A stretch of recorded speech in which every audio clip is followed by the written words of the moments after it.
tout le monde, on va commencer. J'aimerais avoir votre attention. Merci. Ça va bien? Oui. On va commencer par une courte présentation de nous pour les journalistes. Vous autres, vous nous connaissez, mais eux, nous connaissent moins. Donc, je m'appelle Laurie Lemoine, j'ai 21 ans. Je suis étudiante au Cégep de Saint-Jérôme en technique de travail social. C'est mon deuxième stage ici au Carrefour des femmes du Grand Chute. Puis, dans le fond, on a participé à un beau gros projet qu'on va vous présenter par la suite. Bonjour, moi c'est Aude Mathesune. Je suis stagiaire au Cégep de Saint-Jérôme comme Laurie. C'est mon deuxième stage dans la technique. On est en fin de deuxième année. Et effectivement, on a participé à un très beau projet avec plusieurs membres du Carrefour ici présents et avec l'équipe du Carrefour qui a été vraiment géniale. Donc on est ici aujourd'hui pour vous présenter celui-ci. Dans le fond, le projet, c'est un projet violence qui a été entamé en 2016, dans le fond, qui a été élaboré. Parce que ici, c'est une des valeurs, dans le fond, du Carrefour, de briser l'isolement des femmes. Donc, on travaille beaucoup au niveau de la pauvreté, la contrée, puis la violence conjugale, c'est une problématique qui est souvent touchée. Donc, c'est aussi pour... Excusez, je suis vraiment stressée. Allez, je parle vite, je mélange dans ma tête. Fait que dans le fond... Fait que dans le fond, c'est ça, la violence conjugale, c'est une inégalité qu'on voit souvent. Puis ça fait partie des objectifs du Carrefour de les contrer, les inégalités.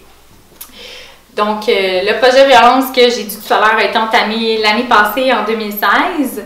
Il a été élaboré. Puis pour faire du pouce, dans le fond, au projet, le Carrefour a eu des statistiques comme quoi que au niveau de la violence conjugale, qu'il y avait une augmentation. Les données étaient diluées au travers des voies de fait.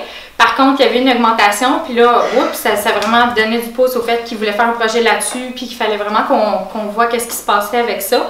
Puis ça a tombé en plus avec malheureusement des pertes d'emploi massives qu'il y avait eu dans la MRC d'Argenteuil.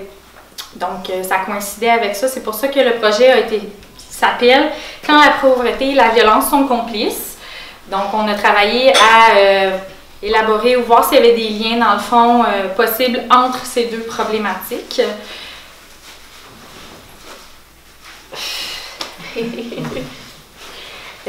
Donc, il y a eu, au travers de ça, il y a une autre stagiaire ici présente qui a commencé à faire comme des conférences, qui a élaboré au début le projet, qui a commencé ça avec des membres de l'équipe.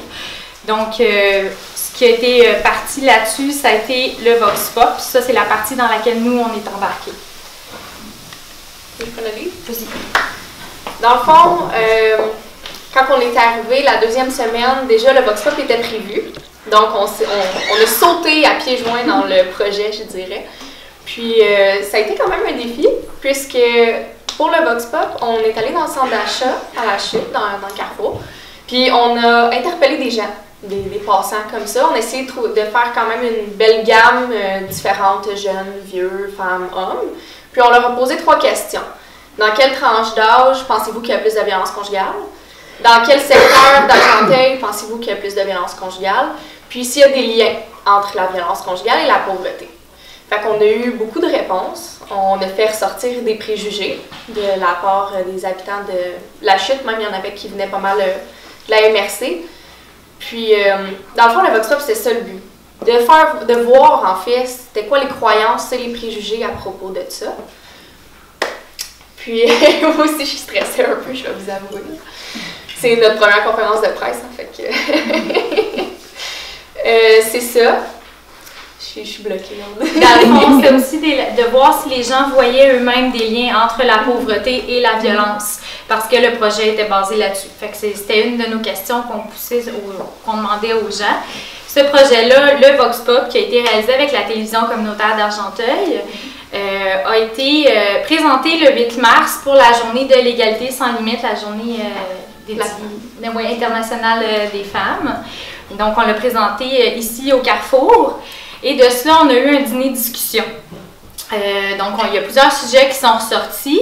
Puis nous, on en a profité dans le fond pour inviter des femmes à venir avec nous bâtir un guide de réflexion.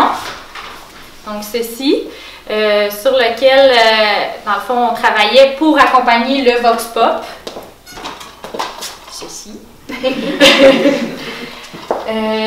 Donc, on a invité les femmes à venir participer, à nous aider à l'élaborer parce qu'on voulait vraiment que ça soit ressemblant à ce que la population voit, à ce qu'ils veulent, puis à ce qui les représente le plus possible. Donc, au travers de ça, on a eu 2 rencontres avec des femmes du Carrefour à travailler tout ce qu'on a mis dedans, donc soit des statistiques au niveau de la pauvreté, au niveau de la violence. On a eu la chance aussi de discuter des types de violences qu'on rencontrait. On a pu aussi regarder des questions de réflexion pour amener les gens à pousser un peu plus loin sur les 2 positions, les 2 problématiques, les liens entre eux. Il y a eu beaucoup de thèmes abordés aussi.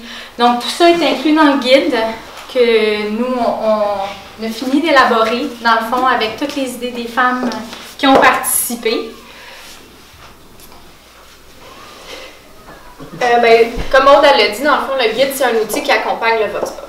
Le Vox Pop, on a voulu faire ressortir les préjugés, les croyances, comme je l'expliquais plus tôt. Mais le guide, c'est vraiment un outil pour pousser plus loin la réflexion, plus loin l'analyse. C'est pour ça qu'on a fait ressortir certains termes. Je peux même vous en nommer quelques-uns, pas tous, parce qu'il y en a quand même beaucoup. Mais au niveau de l'éducation, au niveau des médias, au niveau de la perte d'emploi, comme on l'a nommé aussi. Dans le fond, c'est de voir s'il y a des liens avec autre chose qui cause ça. Pas nécessairement juste la pauvreté versus la violence. Mais c'est sûr que c'est ça le principal, là. Mais dans le fond, c'est pas mal ça. Puis aussi, je peux vous le montrer, il y a beaucoup de lignes, ça amène beaucoup de réflexion personnelle. C'est sûr que c'est une activité qui est faite pour être en groupe, mais chaque personne a son guide, il va pouvoir répondre dedans, puis faire comme moi, qu'est-ce que je pense de ça après l'écoute du Vox Pop, puis dans le fond, les autres lectures, les activités qu'il y a à l'intérieur aussi. Là. Donc, ce projet-là a été présenté déjà à d'autres organismes aussi. On va le distribuer au travers de ceux qui étaient intéressés par le projet. On espère amener vraiment la population à se conscientiser sur les problématiques, à voir s'il y a des liens entre eux, parce que malheureusement, on a découvert au travers de notre projet qu'il n'y avait pas de recherche qui avait été préétablie dans le fond là-dessus. Il n'y a pas il n'y a rien qui a été, il n'y a pas de statistiques non plus pour corréler les deux. On prend 2 statistiques, OK, on voit que la pauvreté est en augmentation présentement dans la MRC, on voit que la violence conjugale est en augmentation.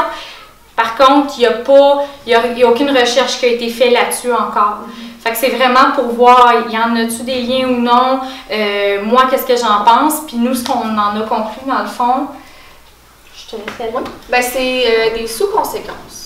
Souvent, la pauvreté peut, comment on dit, le peut, là, il est mesuré, là, amener la violence et vice-versa.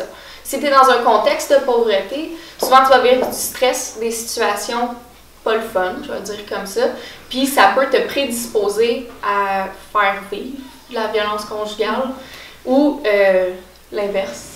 Ou accepter des situations inacceptables, dans le fond. Oui. Autant qu'une personne, dans le fond, qui vit de la violence conjugale, qui se sépare, peut se retrouver en situation de précarité. Donc, un ou l'autre, on parle que ça pourrait être des facteurs de risque et non nécessairement une personne pauvre qui est violente. C'est pas du tout ça. C'est plutôt le fait qu'on voit qu'il peut avoir des liens, mais que c'est pas... il n'y a pas de lien direct. Exactement. Oui. C'est l'inverse peut être aussi possible, comme on l'a nommé aussi avec toutes les discussions qu'on a eues avec notre comité, c'est les personnes en moyen peuvent en vivre aussi. C'est une réalité aussi, puis on veut pas non plus stigmatiser ou mettre des étiquettes dans le front des gens, là, c'est pas ça le but là, de l'activité. Ouais, c'est ça. On espère avoir fait le tour. Ça se peut qu'il y ait des choses, parce que là, on est un peu stressé, qu'on ait passé tout droit. On aimerait aussi remercier les femmes du Carrefour qui ont participé à l'élaboration du projet. On aimerait ça remercier l'équipe du Carrefour qui nous ont encadrés là-dedans, qui ont fait pousser nos réflexions, puis qui nous ont accompagnés, donné du feedback, si on veut. Là, qui nous ont soutenus énormément dans toutes nos démarches. Et merci à tous d'être présents ce matin. Oui, très apprécié.